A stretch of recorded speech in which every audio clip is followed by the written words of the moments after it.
Alright everyone, we're back, Finest Details at it again, and as you can tell from the title of this video, this is going to be a kind of farewell and a kind of comprehensive history of the C7 Corvette, the car that has really brought the Corvette into the limelight over the last couple years. Every Corvette has been pretty good in its own regards, I would say, except for the C4. Some people don't like the C3. I do like the way it looks. I think that's a good looking car for an old style kind of car. People definitely love the C1, the C2 a lot. The C4, I would say they kind of missed the mark. They came back with the C5. That was pretty good. C6 was kind of just the C5 again with better headlights. And then we get here to the C7. Now, this is my little cheat sheet. So, we all know the C7. Most of us like it. Definitely very controversial for how radical of an update and things what it was. But I would say it was for the best. It has brought the Corvette back into kind of mainstream auto media and things like that. It's no longer grandpa's car and stuff like that. I mean, it kind of is, but it's less so than it used to be. So, where did it all start? It all started back in 2013 was when the very first C7 Corvette Stingray was released into the market. It was model yeared for 2014, but the auto industry's weird. It was released in 2013. It did, and this was for, and we'll just kind of do this over the Stingray just because I like comparing the two, since we now have specs and things for the new Stingray. So the original Stingray, the C7 Stingray, I'll probably mess up and say original a few times, even though that's not right, was the first time the Stingray name had been used since 1968, which is quite a long time ago. A good almost 50 years, or if not over. Oh well, don't worry about it.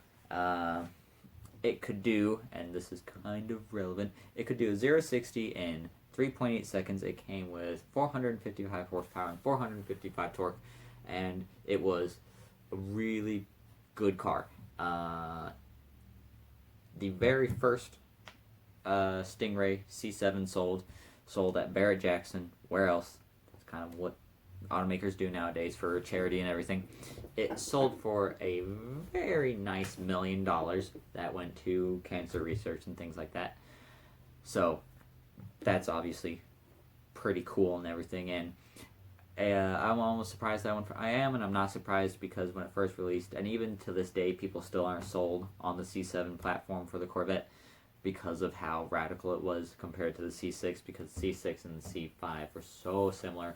And that's a solid, till at least, as far as I know, 1998, probably earlier, to 2013, basically. That's a lot of time for people to get used to a certain type of vehicle, to have it just flipped on its head and be something totally different.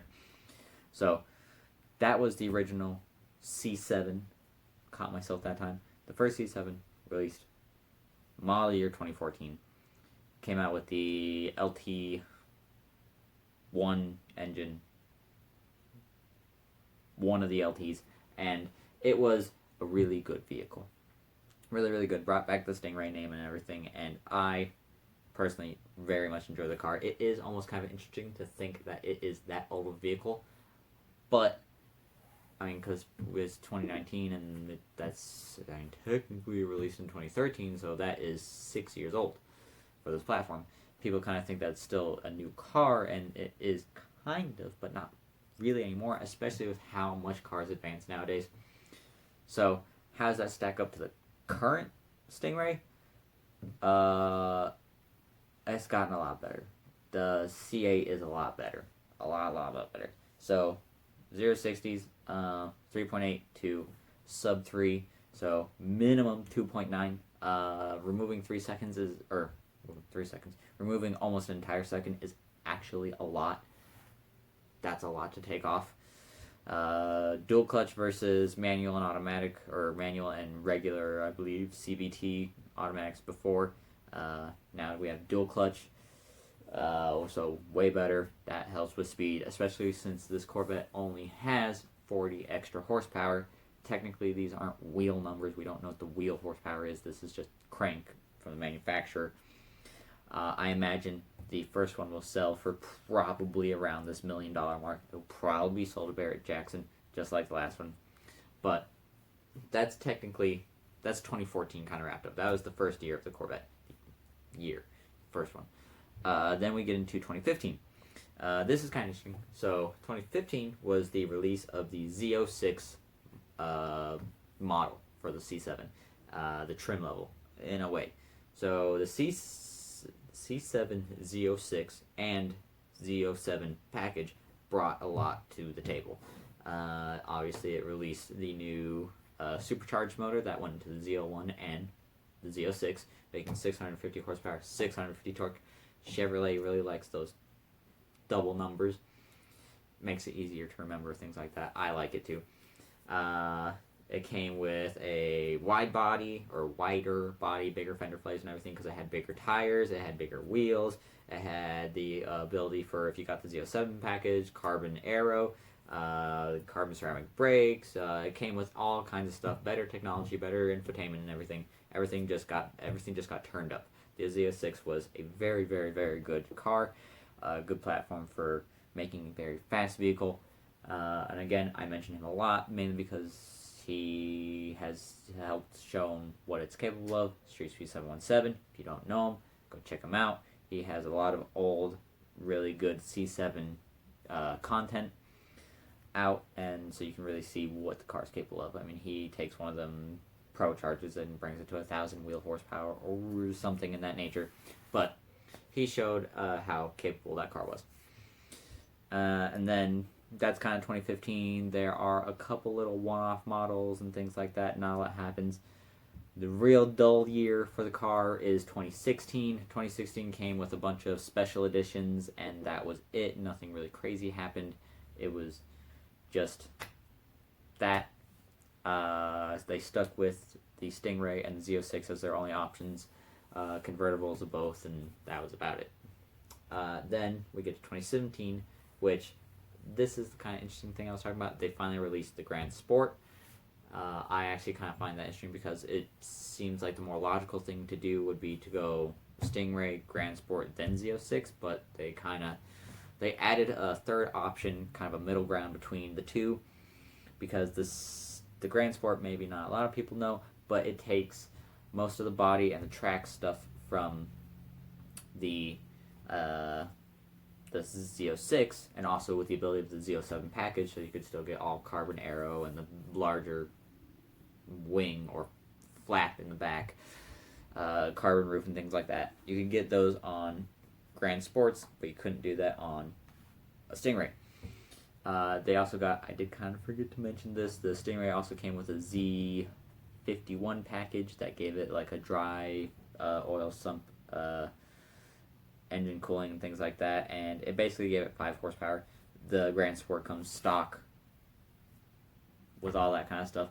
I mean, technically, it is stock, obviously, but I do the quotes because these are almost traded like they're individual cars, but they're not. They're just trim levels of a vehicle.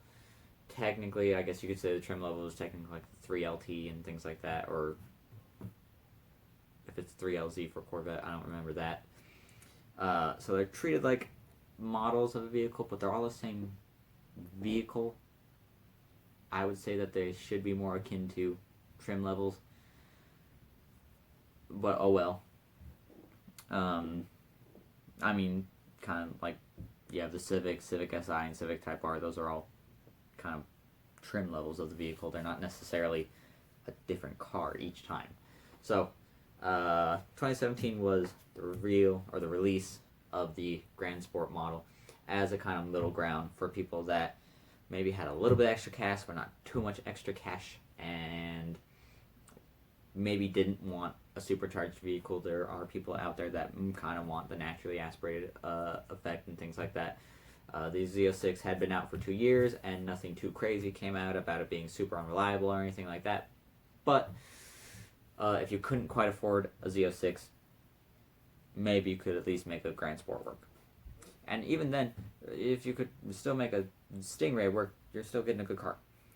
But, and then 28 rolls around, and this is kind of weird. So this is 2018 and 2019 kind of become one.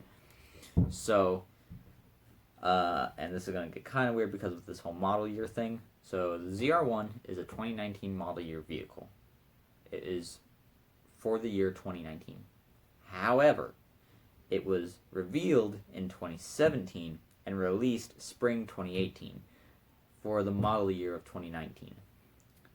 So this car and spy shots and everything had been coming for quite some time. The ZR1 is the tippy top, the grand finale of the Corvette. That's how they sent off the C6, with the very last model being the ZR1. With the ZR1 also came the ZTK package.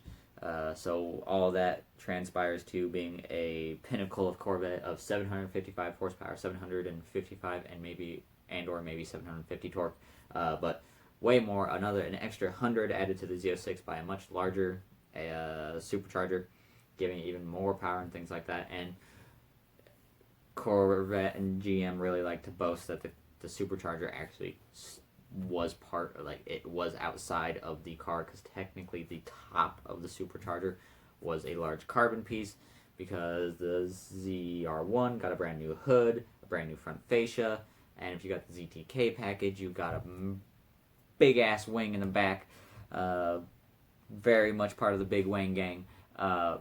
So the ZR1 and ZTK brought a lot with it, and it made an already great car even better. It did come at a price of being $150,000, whereas the C7 is in the C7, the Stingray is in the $50,000 range. So the C7 platform, really, ever since 2013, again, that is technically when the first Stingray was released, even though it was model year 2014, has been just building all the way up to 2019 and the end of the C7 generation. So we ended with the ZR1, and that is one hell of a car. Definitely great. And the C7 has proven that the Corvette is still, or it kind of brought Corvette back in the limelight, I say. It made it so that more people went, wow, look at that car, and more people wanted them. And with YouTubers and things getting the car more attraction, it also showed that dream cars were attainable. Kind of like if you had something to work toward, you could own one of these cars. It's not quite at Lamborghini height or anything like that, where it's $100,000, $200,000, $300,000, $400,000 car. It's not two homes or anything like that. 50, 60, 70, 80, all the way to 100 to 150 is a lot of money. 150,000. That is a lot of money.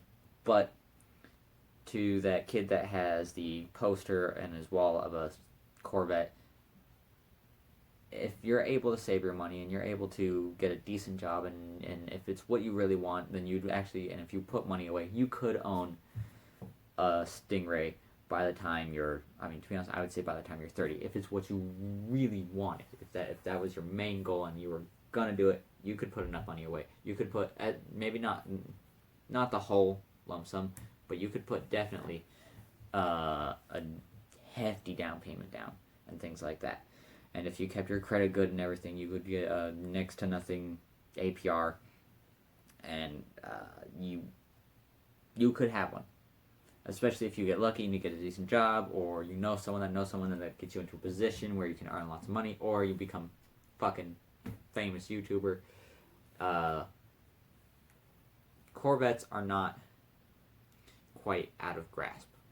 And now with the C8 coming in at, they haven't released the exact number, but under 60,000, even if it's 59,995, that's only a couple thousand more than what a C7 Stingray is right now for, let's be honest, a much better car. So that will only drive technically C7 prices way down, allow people to get a much better deal and things like that, especially as soon as C8s start going to dealer lots. If they still have C7s, they're going to be heavily discounted and things like that, or as far as they can be. Of course, there's never going to be like a half off or anything. But discounts will come regardless because they have to move the old inventory out, and that will give people an even better chance of getting a C7, because there are still people that probably have seen the C8, don't like it, and still want a C7 as their car, and that is totally cool. Probably not a lot of used ZR1s or anything. Like, they'll happen, but those are probably going to be a bit harder to find. Z06s will be much more common, and then so on and so forth as you go lower. I'm not quite sure how Grand Sports will work, because technically, if we look at these in the model years, there should be more Z06s if they made that many than Grand Sports. So that is actually something fairly interesting. That may be way down the road of Grand Sport, mainly because of how many were made, could technically be worth more than a Z06, even though it's not as good of a car. But that's just how the car industry works. We like rare things, and rare things get a lot of money thrown at them. So that is a very brief history on the C7, all the way from 2013 to 2019, 6 years of Corvette, and we'll definitely have to see how far the C8 goes. And this is also kind of a map that maybe we can kind of judge what the C8 will do after a year or so. I think after a year or so, they should probably go with the Grand Sport version. Again, with the slow build-up, then going... And that's probably what they'll do, since the Grand Sport did kind of work.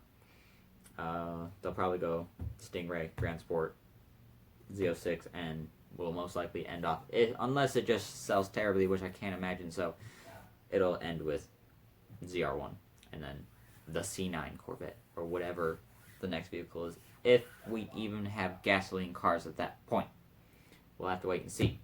So, as always, that brings us to the end of this video. Like, comment, subscribe. If there's anything you liked in this video, put it down below. If there's anything you didn't like in this video, put it down below as well. And I will see you in the next video.